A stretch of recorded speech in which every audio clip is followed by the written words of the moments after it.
So look at Anthony Ryder from South Lyon, Michigan, recently selected as the Lions 2020 Fan of the Year. He has a passion about sports broadcasting.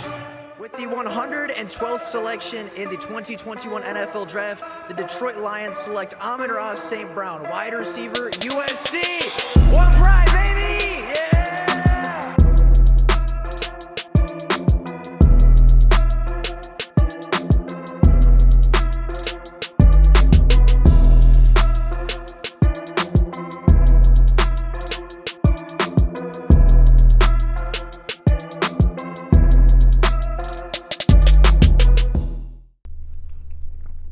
What is going on, everybody? Welcome back to another Detroit Lions video. Now, the Detroit Lions this past Sunday went to Dallas to take on the 4-2 Dallas Cowboys and unfortunately did fall by a score of 26-6 in Jerry World. The offense did not look very good. The defense held their own for a very long time, but at the end of the game could not make a final stand to get the ball back to the offense.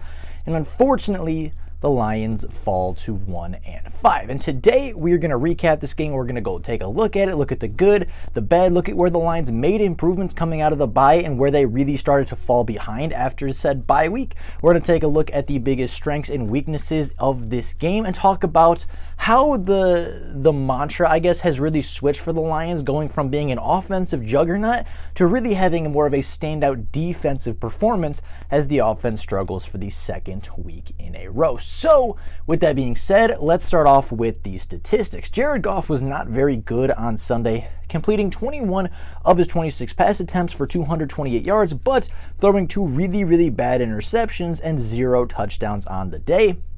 He was just not very good, right? He was efficient. He was, completing short passes in front of the line of scrimmage, but he was not very good. And I'd say very mediocre first half toppled with a horrendous 4 turnover ridden second half was just a very poor performance by Jared Goff. And I think it really showed how limited this Detroit Lions team can be with Jared Goff at the helm if everything isn't going according to schedule, right? If, the defense is very good, if if everything isn't perfect for Jared Goff, it very much is very limiting to have him as your quarterback. And I think Sunday really showed that although the Lions have a pretty good scheme and a pretty good system, and although Ben Johnson's a very good offensive coordinator, I think it showed Jared Goff is severely limiting to a offense in the NFL if everything doesn't quite go his way. Now, Jamal Williams had 15 carries for 79 yards on a fairly good day for him, but his day was unfortunately topped with the 2 fumbles, one of which was a goal line fumble that would have helped the Lions take the lead at that point in the game. It would have been a huge momentum swinger. It was, a very unfortunate play. I don't expect it to happen again out of Jamal Williams. Very uncharacteristic play, and unfortunately, Jamal Williams just was having a very off day. Now, Khalif Raymond, TJ Hockenson, and Brock Wright had fairly good days through the air. Both of them had very good receiving days. Hockenson was involved. Khalif Raymond led the team with, I believe, 5 catches for 75 yards. And then Brock Wright, for the first time all season, really got involved in the passing game and was really able to take advantage of the targets that he was getting. I think involving Brock Wright was a very good step in the right direction for the offense, an offense that for the second week in a row has not scored an offensive touchdown. They are looking to start putting points back on the board, and I think involving Brock Wright as a second tight end is a really good option. I think it's something the Lions should continue to do and somebody the Lions should continue to involve as the season works its way forward. Now, as I mentioned offensively, Jared Goff has very much made it clear he is not the guy for Detroit. 4 turnovers in the second half, including 2 horrendous interceptions and 2 fumbles on the day, including and on top of that, he had 1 sack that he took where it was an incredibly clean pocket and all he had to do was step up and make an easy layup throw for a touchdown to Khalif Raymond, and he didn't step up in the pocket. That took a sack, ended the drive, switched momentum for the Cowboys. I would say essentially 5 turnovers at that point for Jared Goff on the day, most of them coming in the second half. Is just a very bad day for Jared Goff, the quarterback. And like I mentioned, I think this game in particular showed that when everything's not working, when the defense is just very good and you need that guy to step up and win you a football game, right? Not necessarily because of the call, not necessarily because of, the matchup. When you need a guy to make a play to win the football game or to take the lead in a football game, Jared Goff more times than not is not that guy. And I think it really emphasized the need for the Detroit Lions to evaluate quarterbacks in this upcoming class. Now, defensively, I thought the Lions played pretty well defensively, right? I would say the Dallas Cowboys, although they are a talented offense, are not the greatest offense in the NFL at this point, but I would say that Aleem McNeil, Aiden Hutchinson, Jeff Okudah, Josh Pascal, John Kaminsky, and Kirby Joseph all played really good days on the defensive side of the ball. Rodrigo did as well, but I didn't think he had any real standout plays. But I would say those 6 players in particular really, really stood out on the defensive side of the ball. Josh Pascal, I think, is maybe the best pick that Brad Holmes has made so far as the general manager. I think he is going to change the way that these second-round picks are going. He was disruptive. He got pressure. He very nearly got to his first career sack in his first career game. I mean, he was a huge difference maker on the interior and even on the exterior of that defensive line. They moved him around a lot. They got pressure with him all over the defensive line. He played phenomenally, and he made Aiden Hutchinson look better as Aiden Hutchinson got his 4th and 4.5 sack of his NFL career against Dallas. Both of them together played very, very good football. They played a great brand of football. I think, combined with Kaminsky, combined with maybe the speed of Julian Okwara, hopefully the Lions pass rush can continue to do the things they did in Dallas because they looked really, really good.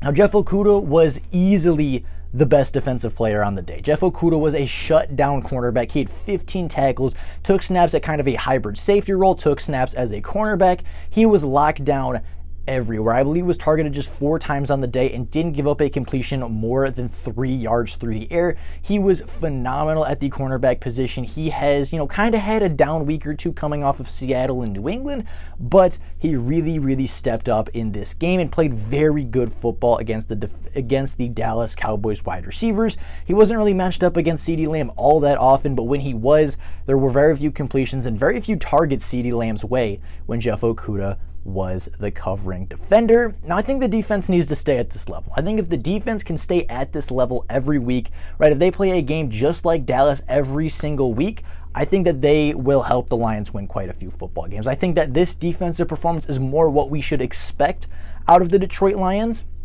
right? Maybe not the most elite performance, maybe not some top tier, top 5 NFL defense, but a defense that can get some pressures, a defense that put themselves in a position to get a few takeaways.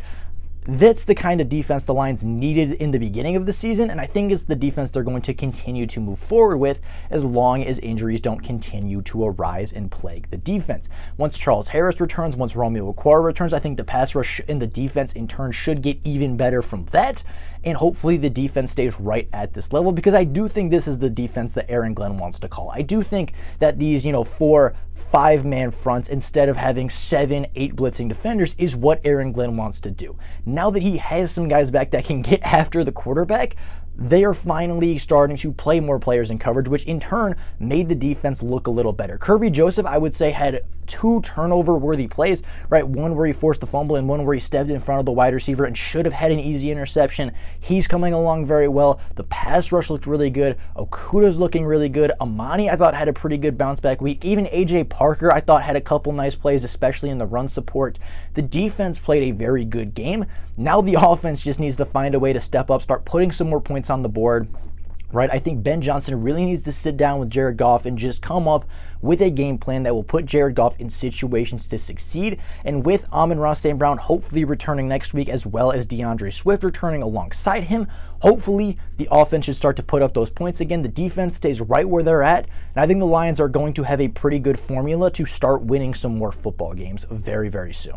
If nothing else, I think that the Detroit Lions game showed that the Lions have quite a few pieces to build around, but they're not quite there yet, right? I think that this game in particular showed that the Lions, although they're a very young football team, although they're only 1-5, they have a lot of pretty good foundational pieces. The offensive line, I'd say at least 4 of the 5 starters are long-term options at that position. I would say, TJ Hawkinson and Brock Wright should be a long-term tight end duo. I would say that, On the defensive side, the pass rush of Hutchinson and Pascal and Kaminsky should be a long-term trio.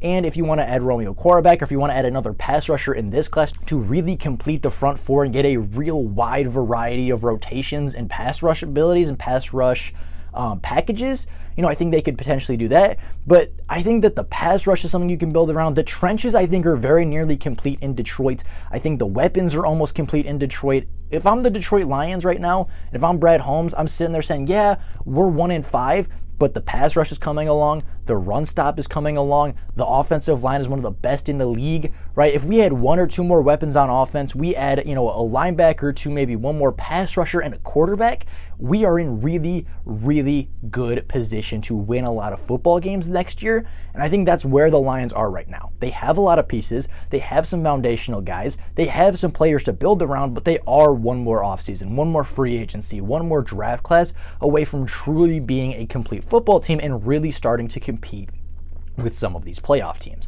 Now, with that being said, the Detroit Lions unfortunately do fall to 1-5. However, I don't think the record is quite as bad as the Detroit Lions are. I think the Lions are better than their record would portray, right? Part of their 1-5 record is they are not a playoff team, and they've played 5 playoff teams of their 6 games. Unfortunately, that's just how the schedule has laid out. I think the Lions are slightly better than their record. They now go home to face a very injury-riddled Miami Dolphins team. I think this is a game, again, the Lions are going to have a chance to win, and if the offense can figure out what they need to do to score, the offense can find their way back in the end zone, and if the defense can stay right where they're at, I think they're going to have a good chance of winning that football game. But we'll get to that in a little bit later in the week. With all that being said, that is all for you guys today. Let me know your biggest takeaways from Week 7 of NFL play and Week 7 of Detroit Lions football. Very curious what you guys think. But with all that being said, that's all I got for you guys today. Thank you all so much for watching. And until next time, and as always, go Lions.